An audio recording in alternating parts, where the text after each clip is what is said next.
C'est le jour où le fils est né. Oui. Alors, il n'y a rien de spécial. J'ai connu mon époux, c'était le premier. J'avais jamais fréquenté avant. On s'est connus. Bien sûr, on fait une bêtise avant le mariage. Ma mère m'a mis une bonne raclée. Parce que vous savez, les langues, les bonnes femmes là-bas. Je suis née dans le 20e, moi. Hein. Je suis née tout en haut de la rue Montant, presque à la rue de Belleville. Et ben, ma mère, elle en a entendu. Hein. J'étais enceinte avant de me marier, madame. Alors, oh, ça ne m'a pas empêché de me marier et d'avoir un mari correct. Hein. Mais alors, les langues, ma mère, elle en a bavé. Elle a pleuré plus d'une fois, oui. Ah ouais. Parce que bah, ta fille, elle est enceinte avant de se marier. C'était moi. Bon, bah, je l'ai épousée. On n'a rien fait de mal. On s'est mariés, on n'a rien demandé à personne. On a élevé notre garçon, et puis c'est tout. Ça arrive à tout le monde, ça. Vous savez que toutes celles qui l'ont fait, puis qui ne sont pas trouvées enceintes, elles viennent pas le dire. Hein. Ouais, c'est vrai. Tandis que moi, bah, bon, j'avais le gros ventre, alors. Bah ouais. Je ne pouvais pas le cacher. Hein. Non. Oh. Mais j'en regrette rien, c'est la vie comme ça. C'était écrit avant, puis voilà. Il est gentil, mon époux. Faut pas que je le vende de trop, parce qu'on va me le piquer. Ouais, oui, c'est sûr. Oh. Ben, c'est celle de rencontrer mon mari. Puis après, ben, on s'est connus, on s'est fréquentés. Et puis on a fait le bébé, et voilà. Et puis après, la vie s'est déroulée. Et vous l'avez rencontré où, Maurice? Ben, là-haut, dans le 20e. Ouais. On travaillait tous les deux dans une pâtisserie.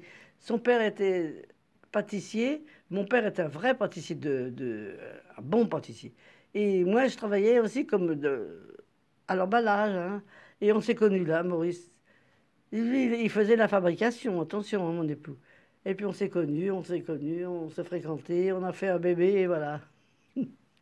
On a eu la chance de bien s'entendre, heureusement. Hein. Ça aurait pu être un chameau, non, non. Et puis moi, une emmerdeuse, non. Oh bah... Vous savez, mademoiselle, je souhaite à tout le monde d'être heureuse comme moi. Ouais. Ben oui, quand même. Qu'est-ce que vous voulez de mieux? Un mari correct? Des enfants charmants? Je demande rien. Je demande que la vie continue et voilà. Ouais. Sans histoire, rien. Ouais. Parce que moi, je vous dis, comme je dis, je suis pas une sainte, mais je suis pas une emmerdeuse non plus. Ça, c'est important. Hein. Bien sûr. C'est compliqué une vie. Hein. Ouais. Oui et non, ça dépend. Si on s'entend bien, il n'y a pas de problème. J'ai un mari comme il faut. Il est bien élevé, il est poli et il est agréable. D'abord, puis les dames ici, elles me le disent. Hein. Vous avez un bon mari, madame de Vandel. Il dit oui, mais attention. Hein. J'ai l'œil. Vous savez, il y avait l'amour. Voilà. Quand on s'aime, on va au bout du monde. Ouais. Est-ce que ces exercices sont suffisants? Combien de temps faut-il? Moi, je te dirais, il y avait une petite proche. Si, j'y pense toujours, j'étais tout gamin. Il y avait une petite polonaise, c'était Natalia, Natalia Topola, c'était son nom polonais. Et puis, les Allemands, on était occupés à ce moment-là, ils étaient même dans la cour chez nous, puis il n'y avait pas à manger. Moi, j'étais tout gamin. C'est quand les Allemands sont arrivés. Eh bien, Nathalie, papa, il avait du boulot, mon père. Les Allemands envoyaient 2 ou 3 Polonaises, toi. Il y avait Natalia, il y avait Elena. Et Natalia se plaisait chez nous aussi bien. Parce que maman avait une copine, c'était Maria. C'était une Polonaise qui était mariée avec un Français, mais avant. Et Nathalie, moi j'étais gamin. Mais Natalia, il n'y avait pas de feu, il n'y avait pas de charbon. Elle couchait en haut à moi. Et je m'en souviens, elle venait, elle se couchait avec moi, j'étais trop gamin. J'avais quel âge? C'était à l'Exode, ça. Tu vois, quand les Allemands sont arrivés. Alors, elle m'apprenait l'allemand, tu vois, 1, 2, 3, 4, le soir au lit. Ouais. Mais qu'est-ce que tu veux, le soir, moi j'étais gamin.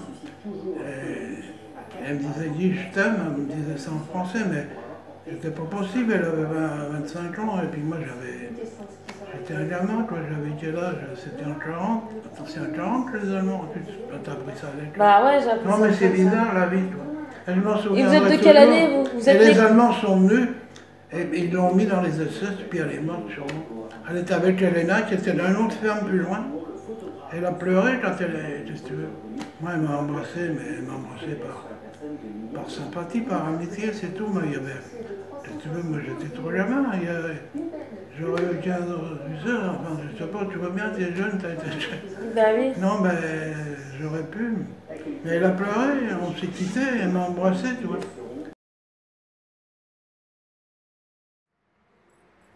mon mariage. Ah, votre mariage, oui. Allez-y, racontez-moi un petit peu comment ça s'est passé.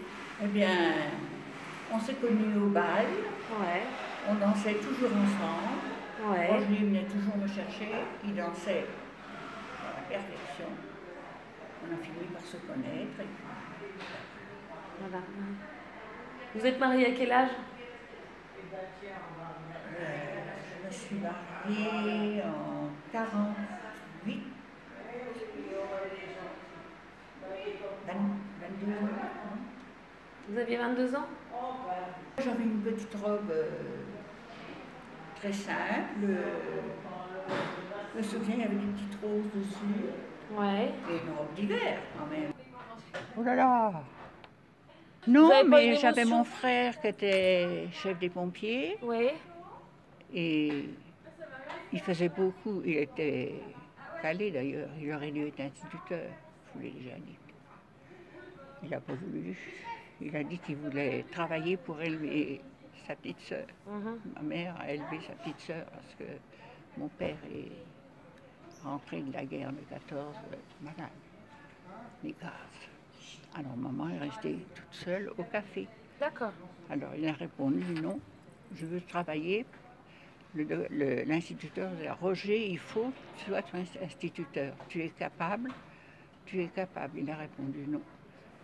Je veux rester, je veux travailler pour aider ma mère à élever ma petite sœur. Il a été réquisitionné par les Allemands. Il a été en Allemagne, dans une usine.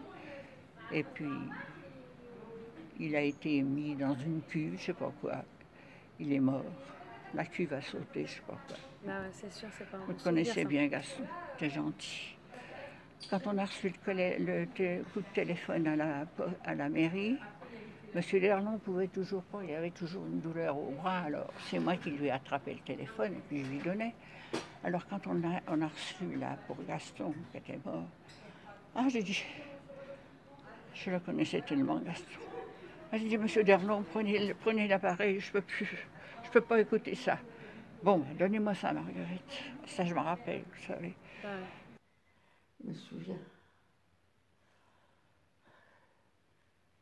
Quand je suis allée chez mes grands-parents en Bretagne, Ouais. par exemple, Ouais. ben, j'étais toute petite. Hein. Je devais avoir, je crois, peut-être un an à peine. Mais mon grand-père, vous savez, les gens de cet âge-là, fallait pas me Branché, ouais. fallait pas broncher, fallait pas courir, fallait pas. Et un jour, bon, il y avait un jardin, et puis il y avait un gars. D'un côté, elle avait le sien, et de l'autre côté, c'était mon grand-père. Bon, alors, elle allait dans son jardin, puis moi, je la suivais, gentiment. Mais je la suivais, j'étais pas devant elle. Je suis tombée. Vous savez, les jardins à cette époque-là, il y avait des pierres, je suis tombée, et je me suis fait énormément mal au genou. Bah oui, je me doute. Il a fait une colle. Quand on a été à la retraite avec mon mari, ben on en a bien profité. Ouais, vous avez beaucoup voyagé? On a voyagé, oui. Oui, il m'a dit maintenant, hein, on a travaillé. On avait construit notre maison. Hein.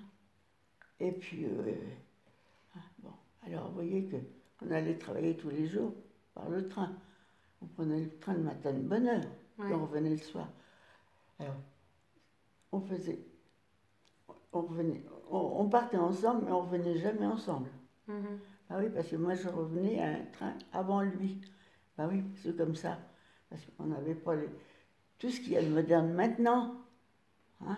Alors, pour faire à manger le soir, à l'automne, il fallait allumer la cuisinière, il fallait... Alors, vous savez, si vous voulez manger, il fallait faire tout ça. C'est des trucs qui m'ont marqué, puis je m'en rappelle. Hein. Ah bah ça. Vous savez, je me dépêchais de rentrer, d'allumer la cuisinière. Vous savez, il fallait allumer la cuisinière. Alors ça, c'était pas... C'est pas maintenant, avec on tire un bouton, et puis ça y est, il faut essayer d'évoluer encore. Ça, c'est ce que je pense. C'est important. Ah oui, moi, je sais que ça a changé du tout au tout. Hein. ça a changé notre vie et tout. Parce que, ben, mon mari, il est décédé, pas ici parce que ça n'existait pas, mais on était là, c'était la même société, c'est curieux. Comme je suis la seule fille d'une grande famille, une famille modeste, j'ai été surprise lorsqu'on m'a offert une voiture pour effectuer mes remplacements quand j'ai débuté dans l'enseignement. D'accord. Parce que fallait aller dans le Perche, fallait beaucoup se déplacer, il n'y a Ouais. pas de train, il n'y a rien. Hein. Le jour de ma première communion, toute la famille réunie pour moi. Et quelle famille, quelle joie, que de rire. Ouais. Oui, parce que Un comme moment, ça. comme je suis la seule fille, j'avais toujours l'impression que j'étais de trop. Oh. C'était que les garçons qui comptaient. Oui, vous êtes la seule fille, mais vous avez des frères. Oui, Combien de frères? 6. C'est un très beau souvenir, ça, votre première communion. Oui, parce que toute la famille réunie, Ouais. puis c'était pour moi, c'était pas pour les garçons, c'était Ouais, que pour moi. voilà. Il faut dire que quand on est réunis, il y a des joyeuseries dans la famille. On s'amuse. Et vous êtes pas la petite dernière, hein, je crois. Non. De votre fratrie. Vous êtes l'avant-dernière? Oui. D'accord. Donc vous avez été protégée. Ah oui, mais là où je m'en suis le mieux rendu compte, c'est quand ma pédiatrice s'est déclarée. Ils étaient aussi malheureux que moi, mais il fallait voir comme ils étaient malheureux. Et toujours, s'il y avait un déplacement à faire sur Paris pour voir un spécialiste ou quoi, il y en avait toujours un qui était prêt, qui était là. Le jour où je pourrai rentrer chez moi sur mes jambes. Ben oui, mais je sais bien que ça n'arrivera jamais.